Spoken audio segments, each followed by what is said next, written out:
नमस्कार, परमाक्षा एस्ट्रोलॉजी में आप सभी का स्वागत है। मैं हूँ Reena Sharma. I am an astrologer and a vastu consultant. आजकल सोशल मीडिया पे राहु केतु के ट्रांजिट के बारे में बहुत सारे वीडियोस आ रहे हैं। अब राहु और केतु दोनों को इतनी इंपॉर्टेंस क्यों दी जाती है? देखिए, राहु और केतु दो ऐसे छाया ग्रह हैं। देखिए, मैंने कहा छाया ग्रह, shadowy planets, they are not real planets, लेकिन ये चंद्रमा के नोड्स हैं। साउथ नोड यानी कि केतु, नॉर्थ नोड यानी कि राहु। ये दोनों ऐसे छाया ग्रह हैं जो मेन प्लैनेट्स हैं उनसे भी कहीं ज्यादा पावरफुल हैं।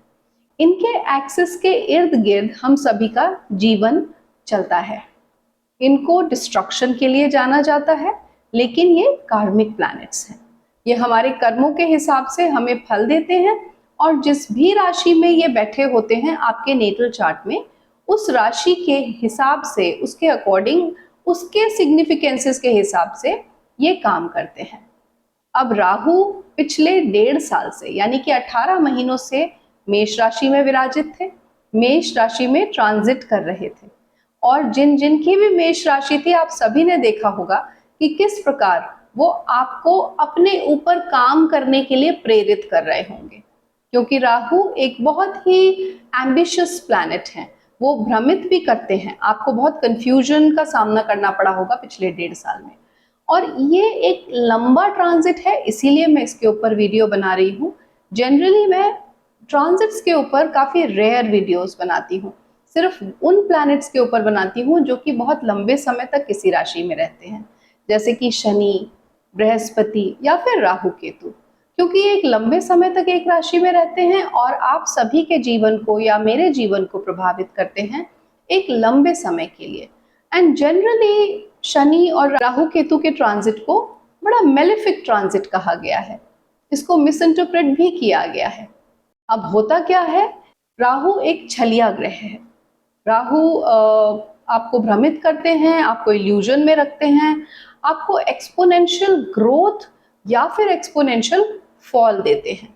जहां राहु अटैचमेंट है, ऑब्सेशन है और इल्यूजन है, वही केतु डिटैचमेंट है, आपको चीजों से कट करता है, आपको आपकी सराउंडिंग से या लोगों से कट करता है, डिटैच करता है। तो राहु किसी चीज की बिगिनिंग बन सकता है, शुरुआत हो सकता है, केतु किसी भी चीज का अंत। बट ये दोनों ही साइमल्टेनियसली काम करते हैं। राहु इस तरफ, केतु इस तरफ, दोनों 180 डिग्री के एक्सिस पे हैं। हम सभी के चार्ट्स में आप हमेशा देखेंगे जहां राहु बैठा है ठीक उसके सामने केतु विराजित है, चाहे वो नेटल चार्ट हो चाहे फिर ट्रांजिट में हो। अब ये दोनों बहुत ज्यादा पावरफुल ग्रह इसलिए माने जाते हैं क्योंकि इनको एनालाइज करना, इनको रीड करना या इनके बारे में प्रेडिक्शन देना आसान नहीं है। They are very unpredictable. जैसे सभी ग्रह सीधे चलते हैं, यानी कि आप देखेंगे अगर एक ग्रह एरीज में है तो नेक्स्ट वो टॉरस में आएगा, फिर जेमिनाई में आएगा, फिर कैंसर में आएगा। पर राहु और केतु हमेशा वक्री चलते हैं, उल्टी चाल चलते हैं। तो अगर इस समय राहु मेष राशि में है तो वो उल्टे होकर वापसी में मीन राशि में आ रहे हैं। मीन राशि एक जल तत्व राशि है और राहु एक वायु तत्व ग्रह है। तो जल तत्व राशि में जब वायु तत्व ग्रह राहु आएंगे तो बहुत सारे परिवर्तन लेकर आएंगे, वर्ल्डली लेवल पे यानी कि मंडेन लेवल पे भी और इंडिविजुअल लेवल पे भी। और जैसा कि मैंने कहा, राहु एक एक्सपोनेंशियल या एक्सट्रीम अप्रोच देते हैं। अब राहु जब मीन राशि में आएंगे, और मीन राशि एक आध्यात्मिक राशि कहलाती है, ऐसी राशि जहां आप इनवर्ड्स देखते हैं, आप खुद के साथ इंट्रोस्पेक्शन करेंगे। दुनिया में आप देखेंगे धर्म बहुत ज्यादा सरफेस पे आएगा, और क्योंकि राहु जा रहे हैं एक धार्मिक राशि में, तो आप फेक गुरु बनते हुए बहुत देखेंगे, फेक आध्यात्मिक संस्थान बनते हुए बहुत देखेंगे। देखिए, आपकी कुंडली एक स्टैटिक स्नैपशॉट है जो उस समय खिंच गया जब आप पैदा हुए, पर जो आपकी कुंडली में ये ग्रहों का गोचर होता है अलग अलग भावों से, जो कि हमेशा चलता रहता है क्योंकि ग्रह हमेशा मूव करते रहते हैं, वो आपकी कुंडली के नेटल प्लैनेट्स के ऊपर से और आपकी कुंडली के हर भाव के ऊपर से गोचर करते हैं टाइम टू टाइम। वो एक डायनेमिक अप्रोच है। मतलब आपके जीवन में जो इवेंट्स घटते हैं, जो घटनाएं घटती हैं या जो कुछ भी होता है, मानसिक तौर पे या भौतिक तौर पे वो ट्रांजिट से देखा जा सकता है। मैं हमेशा कहती हूँ कि ट्रांजिट को हम एक पोस्टमैन की तरह लेते हैं, मतलब वो आपकी कुंडली में जो प्रॉमिस है उसको प्रेजेंट करता है, यानी कि वो उसका रिजल्ट देने का समय आ जाता है जब ट्रांजिटिंग ग्रह नेटल ग्रह के साथ पर्टिकुलर कंजंक्शन बनाता है या कोई कनेक्शन बनाता है, दृष्टि देता है या उसके साथ प्लेस्ड होता है या उसकी महादशा और अंतरदशा आपके जीवन में चल रही होती है। इसलिए मैं हमेशा कहती हूँ कि मैं या कोई भी या जो भी आप YouTube पे प्रेडिक्शंस देखते हैं, एनालिसिस देखते हैं, दैट्स नेवर 100% करेक्ट, बिकॉज हम सिर्फ गोचर सिद्धांत के ऊपर बेस्ड रीडिंग देते हैं या एनालिसिस देते हैं आपकी राशि या लग्न के लिए। पर जो 100% सटीक प्रेडिक्शन होगा वो कंप्लीट आपके हॉरोस्कोप को देखकर होगा, क्योंकि आपके हॉरोस्कोप में आपका लग्न क्या है, आपकी कौन सी महादशा अंतरदशा चल रही है, आपके कुंडली में बाकी सब प्लैनेट्स को मिला के क्या प्रॉमिस निकल के आ रहा है, उस सब को अप्लाई करते हैं ट्रांजिट के साथ and then we come to a 100% conclusion. पर जहां तक रही ट्रांजिट की बात, तो गोचर सिद्धांत के ऊपर बेस्ड ये वीडियो भी होगा, जैसे कि मैं हमेशा अनाउंस करती हूँ। और आपके लिए थोड़ा आसान बनाने के लिए या सिर्फ आपकी नॉलेज के लिए ये मैं आपको बताना चाहूंगी कि गोचर सिद्धांत में राहु के लिए कुछ स्पेसिफिक रूल्स दिए हुए हैं। जैसे कि अगर राहु गोचरस्थ होकर ट्रांजिट में आपकी कुंडली के पहले घर से, तीसरे घर से, छठे घर से, 10वें घर से या 11वें घर से निकल रहे हैं तो आपके लिए अच्छे रिजल्ट्स देंगे। और अगर राशियां भी उनके लिए कंजीनियल हैं तब तो क्या कहना, लेकिन अगर वो और दूसरे भाव से निकल रहे हैं तो आपके लिए अच्छे रिजल्ट्स नहीं आएंगे। एंड दैट टू जब आपकी महादशा अंतरदशा इन ग्रहों की चल रही हो। इनफैक्ट इस बार राहु मीन राशि से निकल रहे हैं, तो मीन राशि में 3 नक्षत्र आते हैं। फर्स्ट बुध के नक्षत्र से, फिर शनि के नक्षत्र से और फिर एक चरण जुपिटर के नक्षत्र से गुजरेंगे। तो ये तीनों प्लैनेट्स भी आपकी कुंडली में एक्टिवेट हो जाएंगे। ये तीनों प्लैनेट जिस जिस भाव के स्वामी होंगे वो भाव भी आपकी कुंडली में एक्टिवेट हो जाएंगे। सो बेसिकली ट्रांजिट क्या करता है, आपकी कुंडली के उन भावों को एक्टिवेट करता है जिस प्लैनेट के कॉन्टेक्स्ट में हम बात कर रहे हैं या जो प्लैनेट ट्रांजिट कर रहा है उन पर्टिकुलर प्लैनेट्स के ऊपर से या उन प्लैनेट्स के नक्षत्रों के ऊपर से। और अगर आप ये विश्लेषण अपनी चंद्र राशि से सुन रहे हैं तो ये अगर आपके चंद्र लग्न से तीसरे घर में, छठे घर में और 11वें घर से विचरण कर रहे हैं तो आपके लिए अच्छे रिजल्ट्स देंगे। एक और बात मैं बताना चाहूंगी, क्योंकि राहु एक एक्सट्रीमिस्ट ग्रह है, एक ऑब्सेसिव ग्रह है, एम्बिशियस ग्रह है, तो जिस भी भाव से वो गोचर करेंगे उस भाव के सिग्निफिकेंसेस को बहुत ज्यादा बढ़ा के आपके जीवन में प्रेजेंट करेंगे।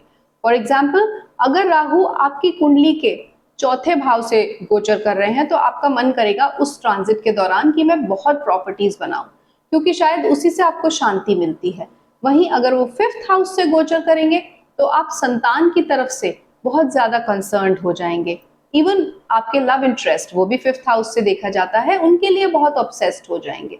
तो हर उस चीज के लिए आप ऑब्सेसिव हो जाएंगे जहां जो भी उस भाव के कारकत्वों को दर्शा रहा है। राहु आपको एक्सट्रीम अप्रोच देगा उस भाव से रिलेटेड जिस भाव से वो गोचर कर रहा है। सो ये था इन जनरल राहु के बारे में, थोड़ा सा उसकी नेचर के बारे में कि वो किस तरीके से बिहेव करता है आप लोगों के जीवन में, हमारे जीवन में। तो मैं आज के वीडियो में सिर्फ राहु के बारे में बात करूंगी, वो कैसे सभी 12 राशियों और लग्नों को प्रभावित करेगा 2023 में 30 अक्टूबर को, जब वो मीन राशि में ट्रांजिट कर रहा है। 18 महीने के लिए मीन राशि में रहेगा, तीनों नक्षत्रों से गुजरेगा जिनके बारे में मैंने शुरुआत में आपको बताया, और फिर क्योंकि वो उल्टा चलता है फिर कुंभ राशि में आएगा राउंड अबाउट 2025 के मिड में। और सभी राशियों और लग्नों के लिए मैं टाइम स्टैम्प्स दे दूंगी नीचे डिस्क्रिप्शन बॉक्स में। आप उन टाइम स्टैम्प्स के अकॉर्डिंग डायरेक्ट अपनी राशि पे या लग्न पे जाकर उसको वॉच कर सकते हैं, या फिर अगर आपको अपने किसी डियर वन के बारे में भी वॉच करना हो तो उसके लिए भी आप टाइम स्टैम्प्स को रेफर कर सकते हैं। So I will not waste much of your time, let's go ahead and talk about the first लगन और फर्स्ट राशि जो कि है मेष यानी कि एरीज। तो एरीज लगन और एरीज राशि वालों के लिए पूरे आगे आने वाले 18 महीने कैसे रहेंगे, क्योंकि राहु अब तक उनके लगन में विराजित थे, यानी कि फर्स्ट हाउस में, और जैसा मैंने कहा फर्स्ट हाउस में वो अच्छे रिजल्ट्स देते हैं। तो आपके लिए ठीक है, कंफ्यूजन रहा होगा पिछले 18 महीने, लेकिन आपके लिए काफी एक्सपोनेंशियल ग्रोथ या फॉल राहु ने दिया होगा। Most probably it will B rise and growth, और आपके जीवन में, आपके करियर में, आपकी पर्सनालिटी में निखार ही आया होगा, क्योंकि वहां वो अच्छे रिजल्ट्स देते हैं। लेकिन अब राहु आ रहे हैं आपकी कुंडली के 12वें भाव में, और 12वें भाव में जब राहु आ रहे हैं तो सबसे पहले वो जाएंगे रेवती नक्षत्र में, जो कि है बुध का नक्षत्र। अब रेवती नक्षत्र में वो वहां 8 जुलाई 2024 तक रहेंगे, और उसके बाद वो कंटिन्यू करेंगे फर्दर। सो 12वां घर क्या होता है? 12वां घर है व्यय हाउस, यानी कि व्यय का घर है, वहां एक्सपेंडिचर्स होते हैं, आपके खर्चे अचानक से बढ़ने वाले हैं, आपके थॉट्स का भी खर्चा होगा, आपको हेल्थ इश्यूज भी आ सकते हैं, क्योंकि वो आपके लगन से 12वां है, तो हेल्थ पे भी फर्क आ सकता है। तो आपको थोड़ा अपने हेल्थ का ध्यान रखना होगा, अपने विचारों का ध्यान रखना होगा, और बहुत सोच समझ के कोई डिसीजन लेना होगा। 12वें घर का राहु आपको विदेश यात्राएं करा सकता है। 12वें घर का राहु आपको विदेश भेज सकता है पढ़ने के लिए या जॉब के लिए, या आपकी शादी शायद विदेश में हो जाए, या अगर विदेश में ना भी हो तो किसी ऐसी जगह पे आपको जाना पड़े जो आपके नेटल प्लेस से कल्चरली डिफरेंट हो, जहां अलग तरीके की भाषा बोली जाती है, अलग तरीके का खान पान है। तो ये आपके जीवन में घट सकता है अगले 18 महीनों में। 12वां भाव शैया भाव भी है, मतलब बेड प्लेजर्स के लिए। अब राहु आपसे वैल्यूज को तोड़ने के लिए आपको पुश करता है, आपको कुछ ऐसे नॉर्म्स को तोड़ने के लिए वो कहेगा या मजबूर करेगा, जो काम आप कभी जनरली नहीं करेंगे, वो आपको राहु 12वें घर में जाके करवाएगा। सो आपको बहुत केयरफुल रहना है अपने एक्शंस के लिए कि आप क्या करने जा रहे हैं।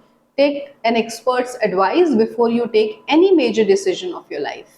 राहु का ये गोचर आपको अनएक्सपेक्टेड गेन्स दे सकता है as far as your ancestral property is concerned, क्योंकि राहु यहाँ से बैठ के आपके चौथे घर को देखेगा, हाउस ऑफ प्रॉपर्टी को, छठे भाव को देखेगा, और 8वें भाव को देखेगा। तो सडननेस देगा, चाहे वो हेल्थ इश्यूज हो, चाहे वो एंसेस्ट्रल प्रॉपर्टी हो, चाहे इंश्योरेंस से रिलेटेड मनी हो, सडन गेन ऑफ मनी आपको होगा, लेकिन वो गेन थोड़ा सा नेगेटिव सोर्सेस से होगा, तो वो आपको अंदर से जो सेटिस्फेक्शन होता है वो नहीं मिलने देगा। You will not be satisfied from with in, you will not be secured from with in. तो आपको एक हमेशा मेलंकली, एक डिससैटिस्फाइड फीलिंग इन अगले 18 महीनों में महसूस होती रहेगी। So take care of yourself. और अगर आपको अपने इस राहु के इम्पैक्ट को या प्रभाव को थोड़ा कम करना है, तो ज्यादा से ज्यादा मंदिरों को विजिट करें। Have temple visits as much as possible and you will see कि ये राहु आपके लिए नेगेटिव इम्पैक्ट जो लेकर आया है वो आपके ऊपर ज्यादा असर नहीं डालेगा। So this was all about Aries लगन और एरीज राशि। चलिए आगे बढ़ते हैं और बात करते हैं टॉरस यानी कि वृषभ लगन और राशि वालों के बारे में। वृषभ लगन और राशि वालों के लिए अब तक राहु ट्रांजिट कर रहे थे आपके 12वें भाव में, तो आई एम वेरी श्योर पिछले 18 महीनों में आपने काफी कुछ भोगा होगा, आपको काफी नुकसान का सामना करना पड़ा होगा, आपके खर्चे बहुत हो रहे होंगे, पर अब राहु आ रहे हैं आपके उपचय भाव में यानी कि 11th हाउस में। Now 11th house is the house of gains, यहाँ पे आपके डिजायर्स का घर है, और राहु यहाँ बहुत कंफर्टेबल फील करता है। पर क्योंकि वो बुध की राशि में आ रहा है, तो थोड़ा सा आप देखेंगे कि आपका कम्युनिकेशन, आपका सोशल सर्कल, आपका जो नेटवर्क है वो बहुत अच्छा हो जाएगा। अगर आपका कुछ पीछे छूट गया था, पढ़ाई छूट गई थी, या कुछ भी आप लर्न कर रहे थे, सीखना चाहते थे, वो छूट गया था, आप देखेंगे आप दोबारा उस चीज को शुरू कर पाएंगे। यहाँ राहु आपको फायदा देने वाले हैं। टॉरस के लिए राहु का ये गोचर काफी फायदेमंद साबित होगा। आपको गेन्स होंगे, चाहे वो धन का गेन हो, चाहे सुख का, चाहे सेटिस्फेक्शन का। आपको आपके बॉसेस से भी काफी हेल्प मिलेगी, काफी सपोर्ट मिलेगा। पिछले दिनों जो आपका नुकसान हुआ था पैसे का या आपकी जॉब का, उस सब की भरपाई होने का अब समय आ गया है। So all the Taureans, all the best to you because this is a good time coming ahead for all of you. इस राहु के गोचर में you will be a happy person, a more satisfied person, और यहाँ से बैठ के राहु की दृष्टि पंचम भाव पे पड़ रही है आपकी कुंडली के, तो आपके जो बड़ी संतान है उससे आपको सपोर्ट मिलेगा, आपके बड़े भाइयों से, भाई बहनों से, सिबलिंग्स से आपको सपोर्ट मिलेगा। आपका जो सोशल सर्कल है वो आपके लिए काफी फ्रूटफुल साबित होगा। आपके जो ओवरसीज ट्रैवल्स होंगे जो कि होंगे वो भी आपके लिए काफी प्रोग्रेसिव होंगे और उसमें आपको काफी गेन्स होंगे। So overall it will be a wonderful transit for all the Taureans. आप लोगों का स्पेक्यूलेशन में भी इंटरेस्ट बढ़ेगा और उसमें भी आपका अब नुकसान नहीं होगा। सो आप बेधड़क शेयर मार्केट में, स्टॉक मार्केट में इन्वेस्ट कर सकते हैं, बट एक प्रैक्टिकल एडवाइस आपको ये है कि हमेशा एक्सपर्ट एडवाइस लेकर करें। सो ये था टॉरियंस के लिए राहु का ये गोचर कैसा रहेगा। आगे बढ़ते हैं और बात करते हैं जेमिनियंस के बारे में, यानी कि मिथुन लग्न और मिथुन राशि वाले जातकों के बारे में। अब मिथुन लग्न और मिथुन राशि के लिए ये राहु का गोचर होने जा रहा है आप लोगों के कुंडली के 10वें भाव से, which is the house of profession, कर्म स्थान है वो।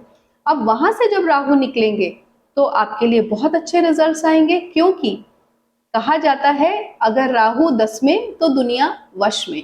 अब दुनिया ही बस में आ गई तो फिर तो आपकी बल्ले बल्ले।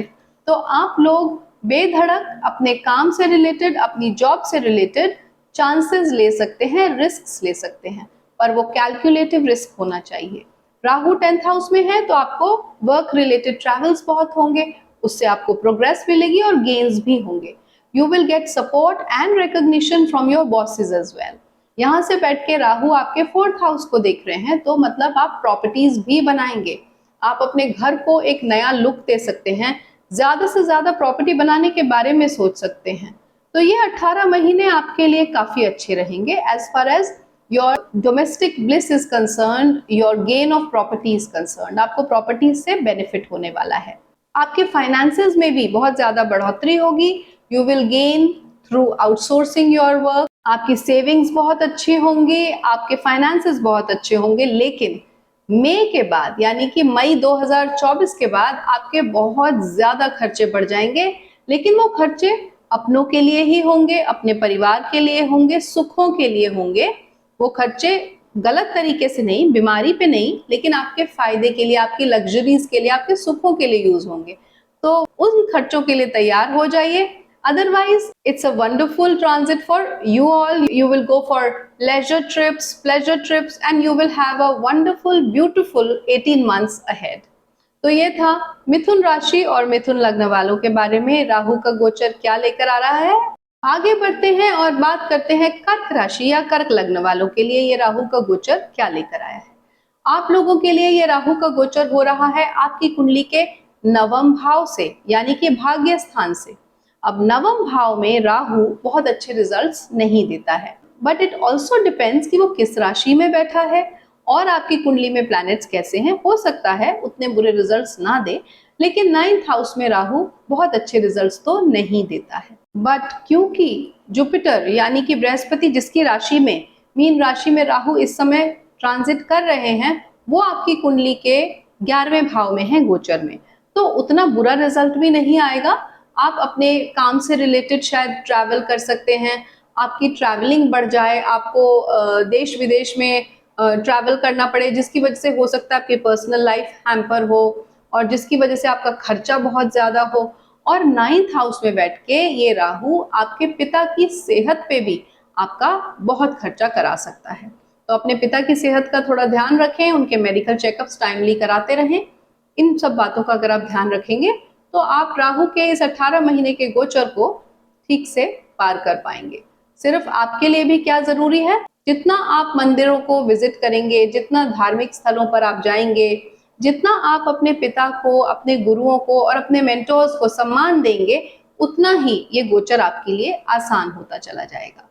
तो ये था मेरा विश्लेषण राहु के गोचर के बारे में, जो कि कर्क राशि वालों को इफेक्ट करेगा। चलिए आगे बढ़ते हैं और बात करते हैं सिंह यानी कि लियो लग्न और लियो राशि वालों के लिए ये राहु का गोचर क्या लेकर आया है। देखिए, आप लोगों के लिए ये राहु का गोचर हो रहा है आपकी कुंडली के 8म भाव में।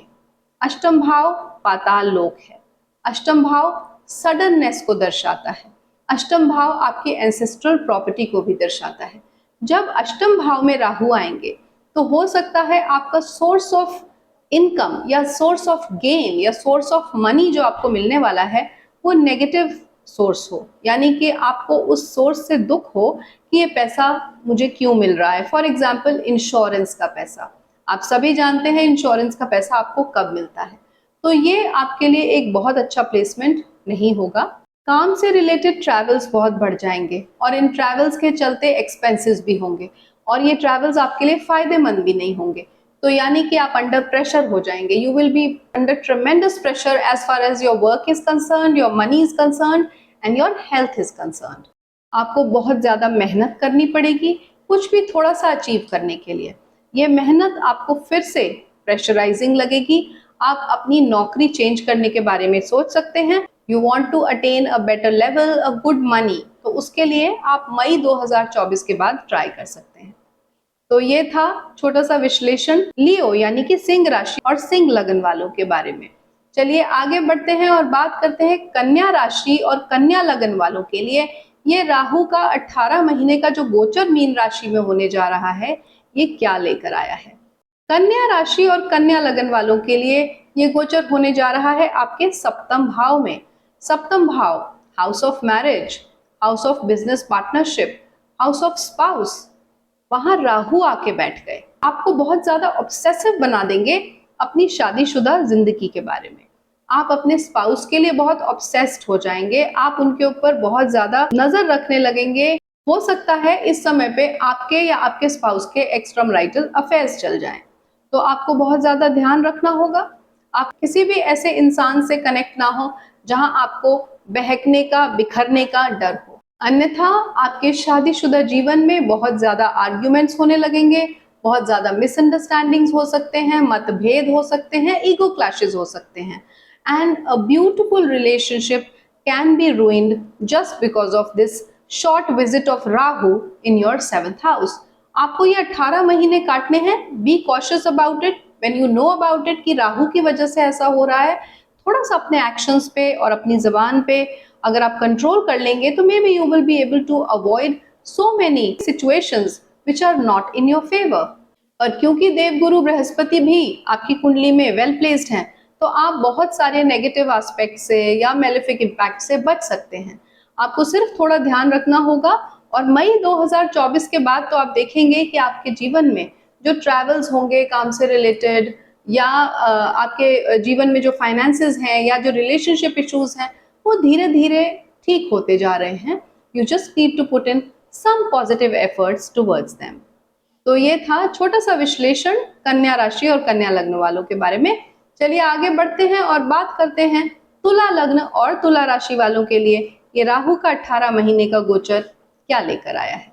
तुला लग्न और तुला राशि वालों के लिए एक बहुत अच्छा गोचर साबित होगा क्योंकि राहु आपकी कुंडली के 6ठे भाव से ट्रांजिट कर रहे हैं and 6th house is the house of enemy, loans and diseases.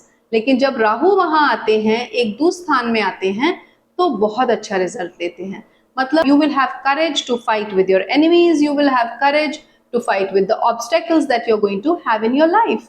यानी कि आपके अंदर इतनी ज्यादा शक्ति आ जाएगी, इतनी ज्यादा ब्रेवरी आ जाएगी कि आप हर उस चीज से लड़ सकते हैं, भिड़ सकते हैं और जीत सकते हैं जो भी आपको परेशान करेगी, चाहे वो बीमारी हो, चाहे वो आपके कर्जे हो या आपके दुश्मन हो। तो ये एक राहु का बहुत अच्छा प्लेसमेंट है आपके लिए। और यहाँ बैठ के राहु आपके 12वें भाव को भी देखते हैं, तो आपके खर्चों को भी थोड़ा कंट्रोल करेंगे। आपको जो भी परेशानियां आ रही थी, आप सेविंग्स नहीं कर पा रहे थे, उसमें भी आपको फायदा होगा। आप अब फाइनेंशियली थोड़ा सा स्टेबल हो जाएंगे, आपकी सेविंग्स अच्छी हो जाएंगी और मई 2024 के बाद तो सिचुएशन और भी बेटर हो जाएगी। आपके करियर से रिलेटेड भी आपको काफी बेनिफिट्स मिलेंगे, अच्छी और नई अपॉर्चुनिटीज मिलेंगी। आप उन अपॉर्चुनिटीज को अगर सही समय पे, सही तरीके से, सही एक्सपर्ट एडवाइस के साथ अवेल कर लेते हैं तो आपको सक्सेसफुल होने से कोई नहीं रोक सकता। So this is a wonderful time for you. आप एक अलग ही स्प्लर्ज ऑफ स्टैमिना, एनर्जी और करेज को अपने अंदर महसूस करेंगे।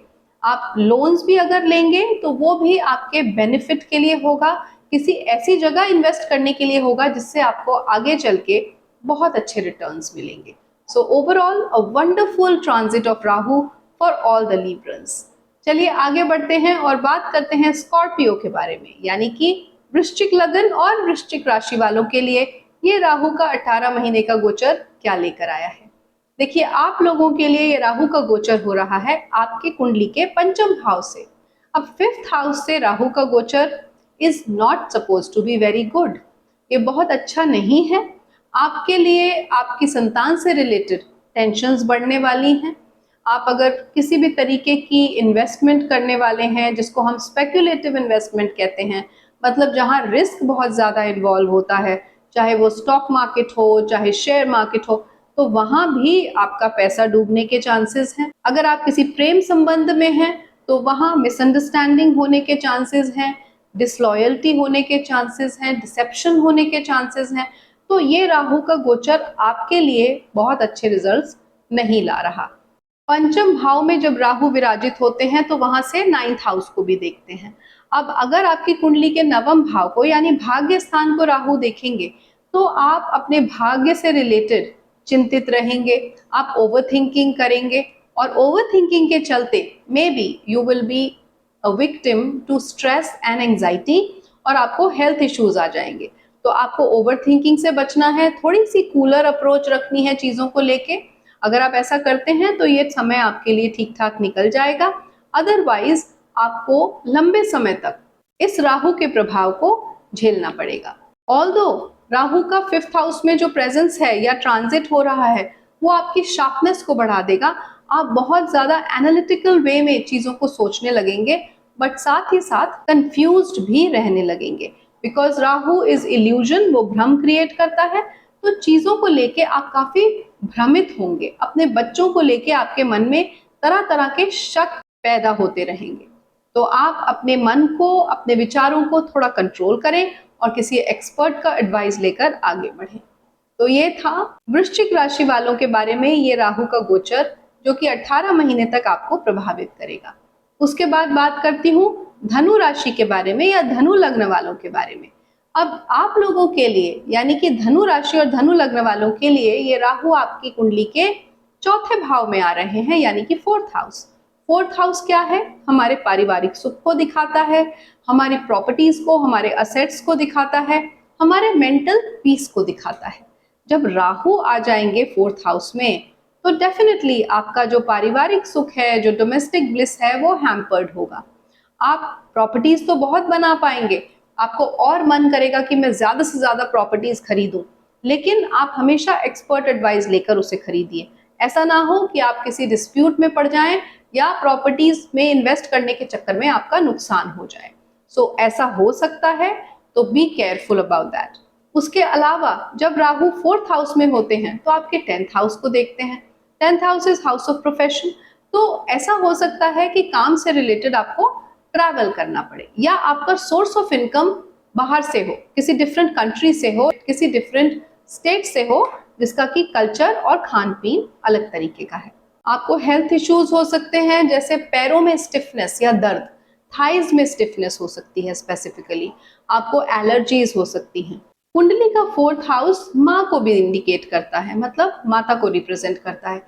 आपकी मदर की सेहत भी इन दिनों खराब हो सकती है। आपका पैसा अपनी माँ की सेहत में, उनकी हेल्थ इश्यूज को ठीक करने में या उस ट्रीटमेंट में काफी खर्च हो सकता है। सो ये आने वाला जो राहु का गोचर है, ये बहुत ज्यादा अच्छा आपके लिए नहीं है। You may think of investing in renovation of your house. जहाँ आप रहते हैं उसको आप रेनोवेट करना चाहेंगे, लेकिन आप देखेंगे जब भी आप उस घर में कुछ चेंजेस लाएंगे तो बार बार चेंजेस आएंगे। मतलब आपने एक बार तोड़फोड़ कराई, आपको वो अच्छी नहीं लगी, आप दोबारा उस चीज को करेंगे, तो आपका पैसा अननेसेसरी वहां भी खर्च होगा। और जैसा कि मैंने पहले कहा, फैमिली मेंबर्स के साथ आपके थोड़े से स्ट्रेन्ड रिलेशंस हो सकते हैं। अपने स्पीच पे और अपने एक्शंस पे और अपने गुस्से पे जरा काबू रखिएगा। तो ये था छोटा सा विश्लेषण धनु लग्न और धनु राशि वाले जातकों के लिए अगले 18 महीनों के लिए। आगे बढ़ती हूँ और बात करती हूँ कैप्रिकॉर्न यानी कि मकर राशि और मकर लग्न वालों के लिए ये राहु के गोचर के 18 महीने कैसे गुजरेंगे। आप लोगों के लिए राहु का गोचर होने जा रहा है आपकी कुंडली के 3rd हाउस में, यानी कि पराक्रम भाव में। और थर्ड हाउस में, as I said in the beginning of this video, Rahu बहुत अच्छे रिजल्ट्स देते हैं। अब राहु जब थर्ड हाउस में आएंगे, you will feel a surge of energy with in. आप बहुत ऊर्जावान महसूस करेंगे, आपके अंदर रिस्क टेकिंग एबिलिटी आ जाएगी और आप बहुत स्ट्रॉन्ग और करेजियस महसूस करेंगे। जो चीज या जो काम करने से आप कुछ दिन पहले तक डरते थे या घबराते थे, आप उस काम को बहुत आसानी से कर जाएंगे। सो राहु का ये गोचर in third house of your कुंडली इज वंडरफुल। इस राहु के गोचर के दौरान आपके छोटे भाई बहन आपको बहुत सपोर्ट करेंगे, आपको फैमिली सपोर्ट भी मिलेगा। आपके जो पिछले हेल्थ इश्यूज चल रहे थे वो सब अब सॉल्व होते हुए आपको नजर आएंगे। ओवरऑल आपको फाइनेंशियली भी ये गोचर काफी सपोर्टिव दिखेगा। आप आगे बढ़ेंगे और देखेंगे जो ट्रैवल्स आप कर रहे हैं काम से रिलेटेड या किसी भी और चीज की वजह से, आप देखेंगे उसमें आपको काफी गेन्स हैं, आपको काफी फायदा है उन ट्रैवल्स की वजह से। So wonderful transit for you all. तो ये था छोटा सा विश्लेषण मकर राशि या मकर लगन वालों के बारे में। चलिए आगे बढ़ती हूँ और बात करती हूँ कुंभ राशि और कुंभ लगन वालों के लिए ये राहु का गोचर जो 18 महीने मीन राशि में होने जा रहा है, आप लोगों के लिए क्या लेकर आया है। कुंभ राशि या कुंभ लगन वालों के लिए ये राहु का गोचर होने जा रहा है आपकी कुंडली के दूसरे भाव में, जो कि है कुटुंब स्थान।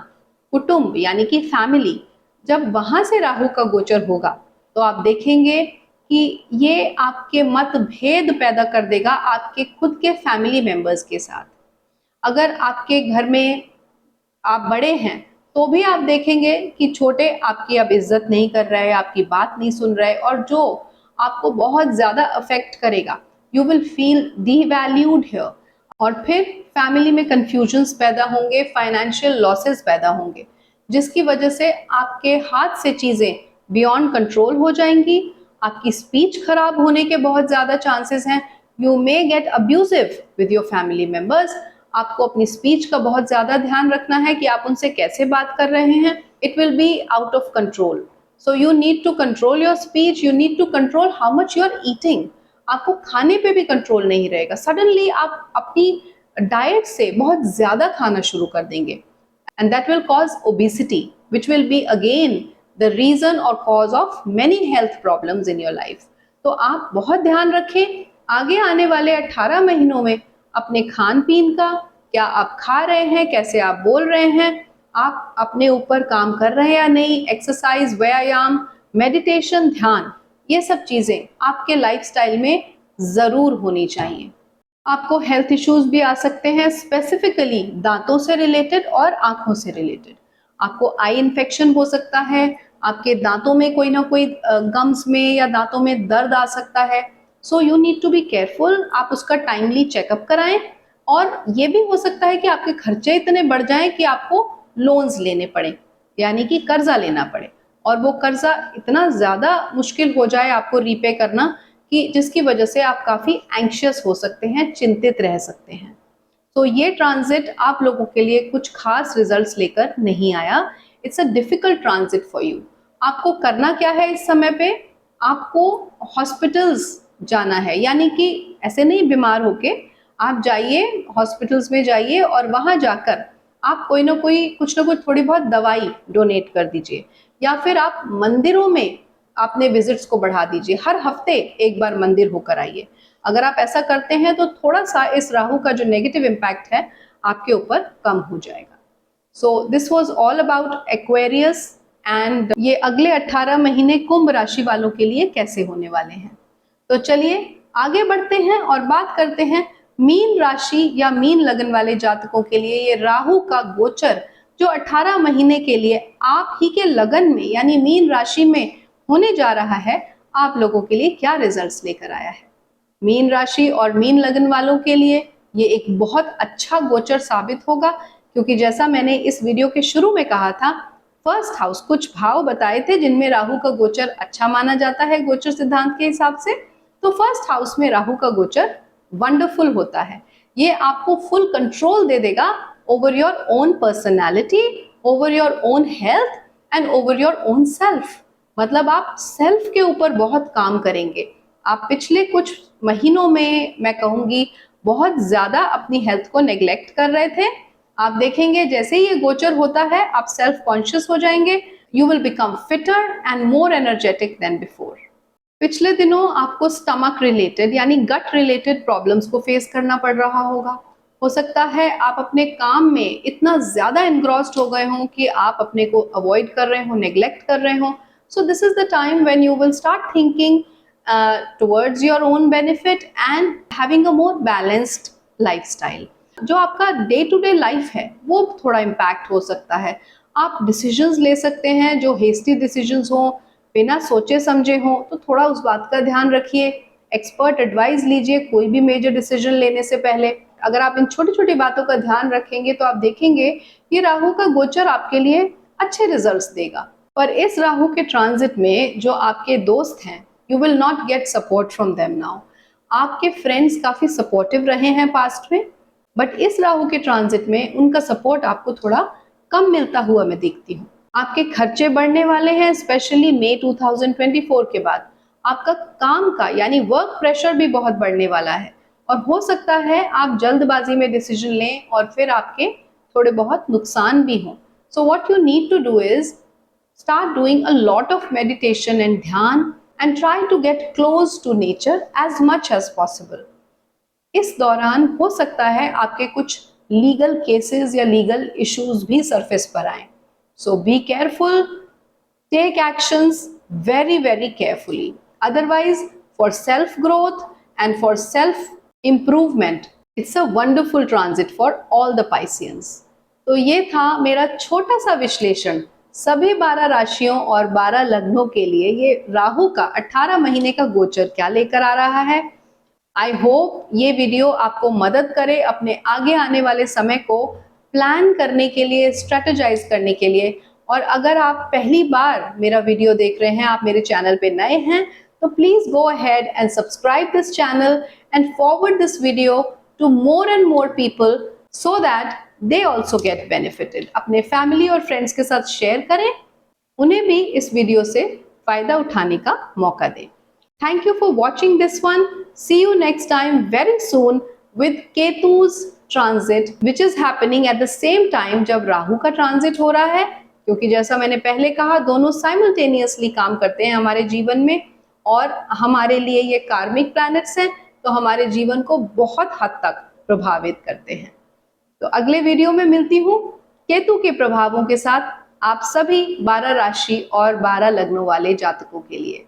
तब तक के लिए नमस्कार, अपना बहुत ध्यान रखें।